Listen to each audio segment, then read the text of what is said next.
Good evening, everyone. Welcome back to today's live session. We're on day 19 of these breakthrough sessions, and I'm super duper excited for the topic that we're going to cover today because for the first time in these 19 days, we're going to talk about something we've not talked about, and that is failure. I know you kind of expected me to say something about success and achievement and big things and big goals, right? I mean, that's what this channel, that's what all my work is all about. But no, today I want to help you understand the science and the art of dealing with failure and setbacks. Because all this while, if we're just talking about how to climb the peak and how to rise up the mountain, that's going to help you, but the inevitable truth about life is this, and I want you to understand this not just as a concept, but as a ultimate fact of life. I mean, you see this playing out everywhere, and it's this: if you're trying to climb a mountain, chances are, once or twice in between, your foot will slip, you will lose grip, and you will fall deep into the valley. And that valley, in our general terms, is what we call failure. The problem is, we are told to be ashamed of it. We are told to be scared of it. We are told that if you fail, you are the worst person on the planet. If you're not perfect, you're already falling behind. Look at how much competition is there. How can you afford to fail? And because of that thinking, because of that mindset that's been engraved into us ever since we were kids, ever since we started appearing for examinations and we were told never ever get below 40% marks in your life. Well, ever since then, we started becoming afraid of failure and setbacks. We started becoming afraid of the valleys that are deep, but in that fear, we forget that those valleys are the very places from where we can gain the wisdom, awareness, knowledge, and ability to scale and go to the peaks even higher.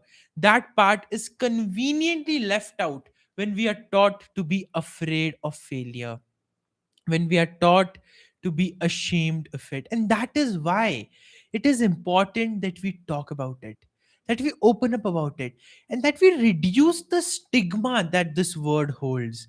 I mean, there are a lot of words and a lot of concepts that are considered taboo in society, that are considered to be a stigma. I believe even more than that, failure, the concept, the idea, the experience of failure is one of the most stigmatized things in society. Because every time someone fails, they are not met with encouragement. They are not met with a pat on the back saying, you can do better next time. No. The moment someone fails, what do people around them do? They start talking behind their back. They start proving to the person, see, I told you not, don't try starting your own business. You were only going to fail. Now see, you've also burnt up your life savings. How will you go back to a job now? Or when someone gets married to someone and that marriage ends in divorce, and people start saying, I was attending their wedding now, but I was not very sure if they would last or not. You see, there are some good things about them, but somewhere, you could sense that this couple doesn't really belong. And all those excuses and all those dialogues and all that gossip will flow about the person who has failed. But the one thing that will not flow is the river of empathy that gives the person a flow back up to start rising and to start succeeding in their life again. And so, if you think about it, the reason we struggle so much in dealing with failure is not because we have to be afraid of it. It's because we've seen people suffer every time they fail, not just within themselves, but also in the way people around them are treating them. Think back to your classroom. The child who achieved 90% in an exam was given an award, was given maybe a chocolate, was given a certificate of commendation, and received a lot of praise from the teachers, right? But what about the child who scored 35%? Well, for that kid, there was no praise. Rather than praise, there was punishment, there was scolding, there were calls to the parents saying, your kid is not studying, make sure that he starts doing that. And rather than the system holding the kid's hand through the failure. They shame the kid into thinking and saying, see, all these other kids in your class, they can score 80%, they can score 90%. What's wrong with you? Why are you not able to? You see, you are just so distracted. The moment the class is starting, all you want to do is have fun. Be sincere for once, and then you will understand what it really means to succeed in life. And all those dialogues, all those terms, all that punishment, all those harsh statements that we use in the name of empowering, in the name of realization, well, that's not delivering a realization, that's delivering a blow to that person's self esteem. And then when that kid grows up, and when that kid is facing his or her boss or his or her manager at his very first job, and the manager says, why did the project not get done? Rather than being honest about it and owning up to his mistake or owning up to his incompetency, he goes inside himself. He recognizes all those old patterns where failure was punished, and he lies. He gives an excuse. He blames it on someone else. And thus starts the cycle where failures happen, but nobody owns up to it. Where one person tries to climb, but the others pull him back down, because it is rather easier to stay in that zone of blame and no success. It is rather easier to sit down in the valley and think that the big things are not possible, rather than risk the failure of falling back down and at least trying to climb the valley once, at least trying to climb the mountain once. You see, this runs way deeper than just a simple idea. I could have come up here and told you just one thing today, and I could have said, we should not be afraid of failures. Why? Because failures are the biggest teachers in our lives. What teacher? Really think about it. Every time that you have failed, what have you really learned from it? You see, it sounds good as a moral lesson, maybe. It sounds good like that, and it is. But the problem is, because we lack the science and the art of dealing with failure, we never learn the lesson. We only lament ourselves for failing, we only judge ourselves for failing, we only criticize and hate ourselves for failing. And so, rather than learning from the failure and turning that lesson into success, the only lesson we end up learning is avoid failure. And that's when we learn to play it safe and to be more realistic, rather than just playing big and being willing to fail.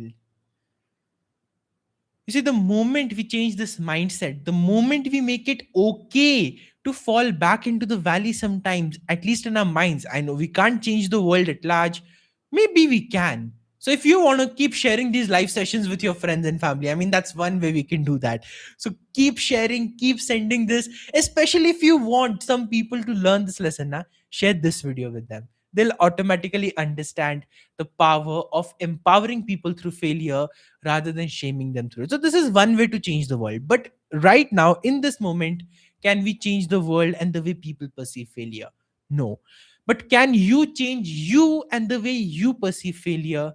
Yes. And the moment you do that, you become such a big action taker that nothing, I mean, nothing can come in your way and stop you from unlocking that growth and unlocking that success that you want in your life. And the way you do that is very, very simple. I want you to repeat this with me. Failure is not final. Failure is not final, and neither is success. It's a flow of life. I will sometimes succeed, I will sometimes fail. It's okay to go through both. I want you to repeat the last line once again. It is okay to go through both. You see, it's not the failure that hurts us the most, it's the stigma and the guilt and the judgment and the heaviness that we carry around it. But what if I told you that every time you fail in your life, you will be celebrated? Every time you set a big goal and you don't achieve it, people are going to clap for you. Every time you miss your business targets, or you miss the kind of salary you wanted, or you underperform and you're not able to do well, people are going to be there to support you. then does failure really seem as bad? Without the judgment, without the stigma, without the overwhelm, without the challenges, it doesn't.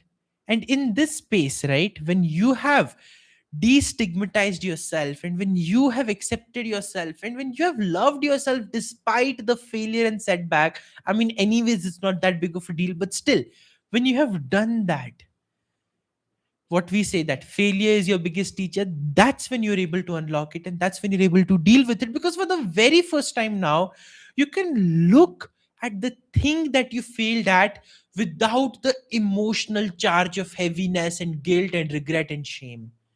So objectivity comes into your vision, objectivity enters your perspective, and through that objectivity, you can analyze what went wrong without trying to be defensive about it. You see, because we are taught to be afraid of failure, the mistake we make is, rather than accepting where we went wrong, right? We justify why we went wrong. It's a crazy thing to do. It's like this: imagine you're driving your car, you're driving at 150 kilometers an hour, and then you crash into another car. But rather than accepting responsibility, you are giving justification and logical arguments for why you were driving at 150 kilometers per hour and why the other person driving in the speed limit was the reason the crash happened. Does that even make sense? But look at your failures. Look at the times where you've gotten tough feedback. Look at the moments when you realize that, oh my God, I just fell into the valley. What do I do now? In that moment, were you able to accept it and sit with it, or did you get defensive? Be honest about it. 90% of us don't even realize it, but we get defensive.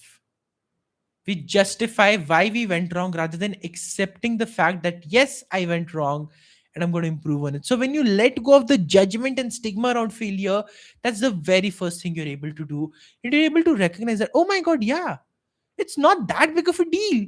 And if I recognize that, yes, I went wrong here, I made another mistake, then I made another mistake after that. And as a result of these three mistakes, the fourth mistake that I made was inevitable.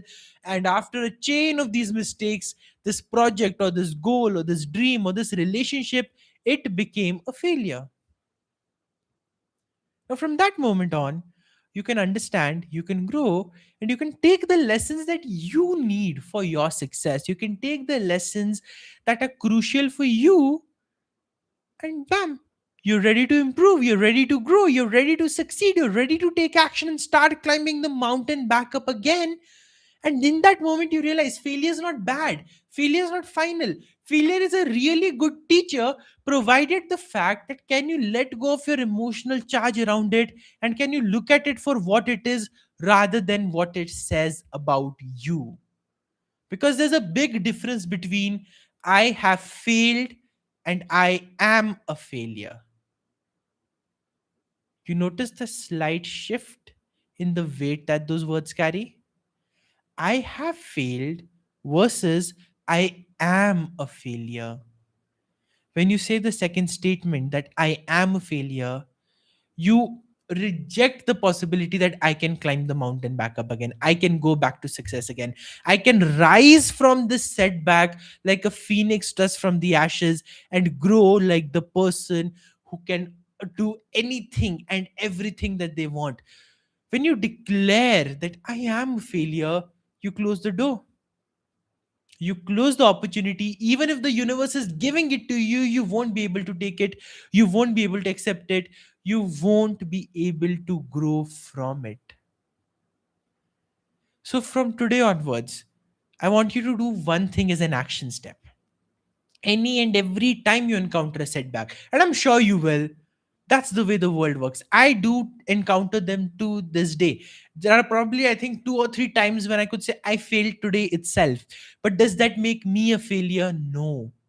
And that's why I'm able to show up every single day to improve, to grow, to succeed, to learn from new experiences, and to continue becoming that better version of myself, because I am ensuring that my identity does not say I'm a failure.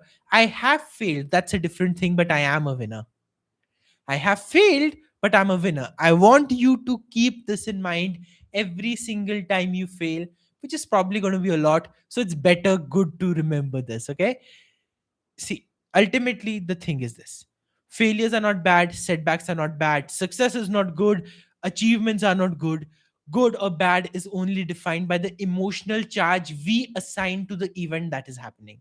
Remove the emotional charge, remove the stigma, remove the judgment, remove the shame, and failure becomes a simple, good enough teacher to learn from, where you're doing less drama and you're improving more, and life feels better, life feels sorted.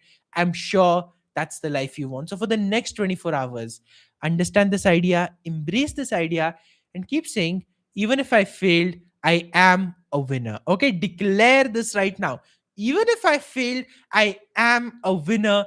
And tomorrow at 8:30 p.m., I'll come back and talk to this winner on how they can continue their journey to succeed and to grow. It's going to be a 20th session. It's going to be a special one. Don't miss it. Thank you so much for being here, for investing your time. Once again, it's an honor for me to be able to do this for you. And I'll see you tomorrow at 8:30 p.m. Bye.